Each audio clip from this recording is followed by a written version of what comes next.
नमस्कार, आप देख रहे हैं सीहोर लाइव 24 न्यूज और मैं हूं विमल राय। आइए बात करते हैं इस समय की बड़ी खबरों की। सीहोर पहुंची सीहोर जिले की प्रभारी मंत्री कृष्णा गौर बोली, बीवी जी राम जी क्रांतिकारी बदलाव लाएगी।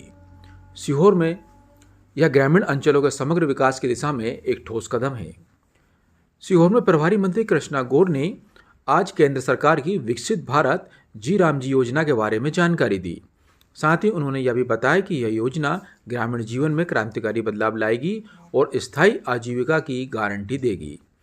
मंत्री गौर के अनुसार यह योजना ग्रामीण भारत को आत्मनिर्भर बनाकर विकसित भारत 2047 के राष्ट्रीय विजन के अनुरूप ग्रामीण विकास का नया ढांचा तैयार करेगी। वहीं कृष्णा गौर ने कहा कि इस योजना के तहत पुराने प्रावधानों को संशोधित कर गांवों को अधिक अधिकार और स्वायत्तता प्रदान की जाएगी। उन्होंने इसे ग्रामीण अंचलों के समग्र विकास की दिशा में एक ठोस कदम बताया है। योजना का मुख्य उद्देश्य भ्रष्टाचार मुक्त ग्राम पंचायतें, सुशासन और जन भागीदारी सुनिश्चित करना है, जिससे आत्मनिर्भर और सशक्त गांवों का निर्माण हो सके। उन्होंने विशेष रूप से कृषि क्षेत्र में आने वाले बदलावों पर जोर दिया है। मंत्री ने बताया है कि पहले किसानों को बुवाई और कटाई जैसे व्यस्त समय में कृषि श्रमिकों की कमी का सामना करना पड़ता था। अब विकसित भारत जी राम जी योजना के तहत पर्याप्त कृषि श्रमिकों की उपलब्धता सुनिश्चित की जा सकेगी। इस अधिनियम में राज्यों को एक वित्तीय वर्ष में कुल 60 दिन की अवधि अधिसूचित करने का प्रावधान है, जिसमें बीज बुवाई और फसल कटाई की व्यस्ततम अवधि को रोजगार उपलब्ध कराने के लिए शामिल किया गया है। इस अवधि के दौरान अधिनियम के तहत अन्य कार्य नहीं किए जाएंगे। योजना के क्रियान्वयन के लिए केंद्र सरकार तय मानकों के आधार पर प्रत्येक राज्य को एक निश्चित राशि प्रदान करेगी। अधिनियम में बेरोजगारी भत्ता और विलंबित मजदूरी देने का भी प्रावधान है। यदि किसी ग्रामीण परिवार को काम मांगने के बावजूद तय सीमा में रोजगार नहीं मिलता है, तो राज्य सरकार निर्धारित दरों और शर्तों के अनुसार उस परिवार को बेरोजगारी भत्ता देने के लिए बाध्य होगी।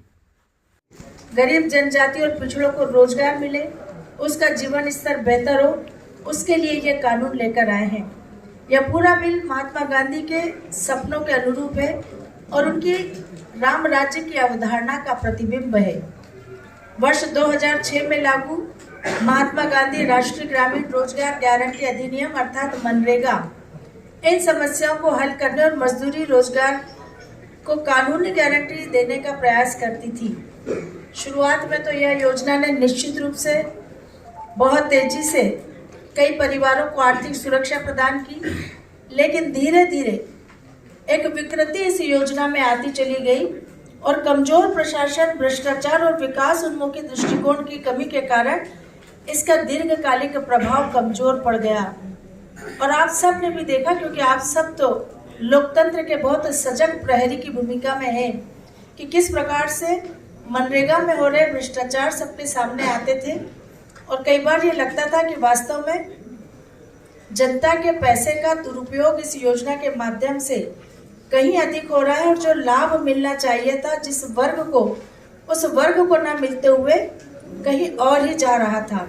और इसलिए आवश्यक हो गया था कि इस योजना को मॉडिफाइड किया जाए, उसमें संशोधन किया जाए, उसे अपग्रेड किया जाए, ताकि उसके बेहतर परिणाम निकले, उस वर्ग को भी लाभ मिले जिसके लिए ये योजना प्रारंभ की गई, और जो पैसा उस काम में लग रहा है, उस काम से जो काम वहाँ पर हो रहा है, वो काम भी उस क्षेत्र के नागरिकों के लिए महत्वपूर्ण साबित हो सके।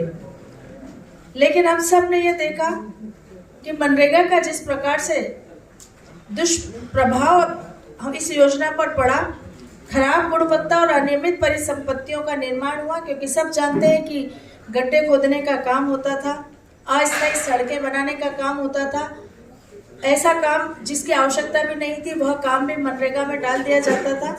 तो एक प्रकार से पैसे की बर्बादी उस योजना के माध्यम से ज्यादा होती थी। अधिकांश कार्य गांव या क्षेत्रीय विकास योजनाओं में एकीकरण के बिना अलग थलग किए गए, जैसे अस्थायी सड़कें, अधूरी जल संरचना या बिना योजना के मिट्टी के काम लंबे समय तक आर्थिक या सामाजिक लाभ नहीं दे पाते थे।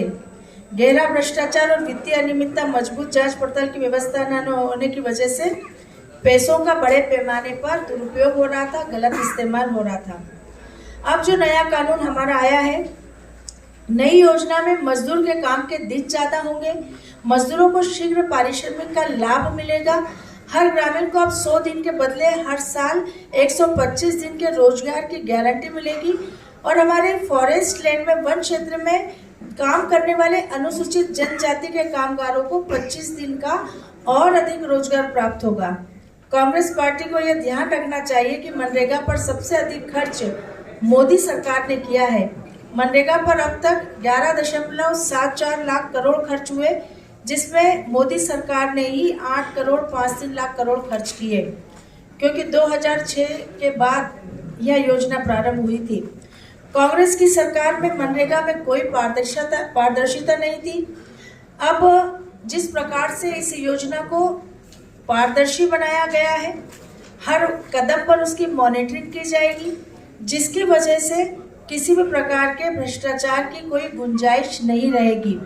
और अब जीपीएस और मोबाइल से मॉनिटरिंग होगी, रियल टाइम डाटा अपलोड होगा और एआई के द्वारा फ्रॉड डिटेक्शन होगा, जिसके द्वारा सही लाभार्थियों को काम मिलेगा और आय बढ़ने से उनके जीवन स्तर को सुधार करने में मदद मिलेगी। ग्रामीणों के जीवन से जुड़ी 4 प्राथमिकताओं पर फोकस किया गया है, जिसमें सबसे पहले जल संबंधी कार्य, दूसरा कोर बुनियादी ढांचे का निर्माण, तीसरा आजीविका संबंधी बुनियादी ढांचा का निर्माण और खराब मौसम के कारण काम की कमी को दूर करना।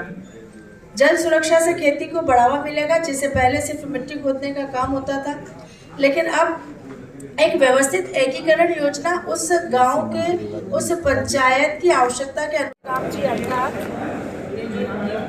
गारंटी फॉर रोजगार एवं आजीविका मिशन ग्रामीण भारत सरकार के द्वारा लॉन्च की गई इस नई योजना में हमारे ग्रामीण क्षेत्र के गरीब, पिछड़े, जनजातीय वर्ग के लोगों को न केवल रोजगार देना, बल्कि उनके सम्मान को, उनकी गरिमा को बरकरार रखने का भी उद्देश्य है। और इस दृष्टि से मनरेगा योजना भी लाई गई थी सन 2006 में, लेकिन धीरे धीरे पारदर्शिता के अभाव में, मॉनिटरिंग के अभाव में वो मनरेगा योजना भ्रष्टाचार की भेंट चढ़ गई। आप सब जानते हैं, आप लोकतंत्र के सजग प्रहरी हैं, कि किस प्रकार के भ्रष्टाचार की आवाज़ें हम सबको सुनाई देती थी। वहाँ पर गांव में किस प्रकार मनरेगा का दुरुपयोग किया जा रहा था और कुछ लोगों के हाथ में ही यह योजना खेलने लगी थी। जिस वर्ग को लाभ देने का उद्देश्य से इसको प्रारंभ किया गया था, वह तो एक तरफ था, उसे तो कुछ लाभ मिल नहीं पा रहा था और वह पैसा भ्रष्टाचार की भेंट चढ़ रहा था। इसी दृष्टि से देश के प्रधानमंत्री श्री नरेंद्र मोदी जी ने इसमें संशोधन किया है, इसको बेहतर स्वरूप में वो लेकर आए हैं, ताकि इस योजना के माध्यम से जब इसको हम नए स्वरूप में लेकर आ रहे हैं तो एक तो उस वर्ग को लाभ मिले और दूसरा जो पैसा उनके माध्यम से, जो काम उनके माध्यम से हम करा रहे हैं और उसके माध्यम से उनको पैसा मिल रहा, उस काम का भी आने वाले समय में उस पंचायत में उपयोग हो।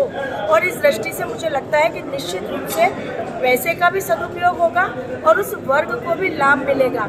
और जिस प्रकार की कमियां मनरेगा में थी, उन कमियों को भी इसमें दूर किया जा रहा है कि इस बार जो मॉनिटरिंग होगी बिल्कुल पारदर्शिता के साथ होगी। एआई हमारी और भी खबर देखने के लिए आप हमारे चैनल को सब्सक्राइब करें और साथ में आने वाली बेल आइकन को दबाएं, ताकि हर खबर सबसे पहले आप तक पहुंच सके।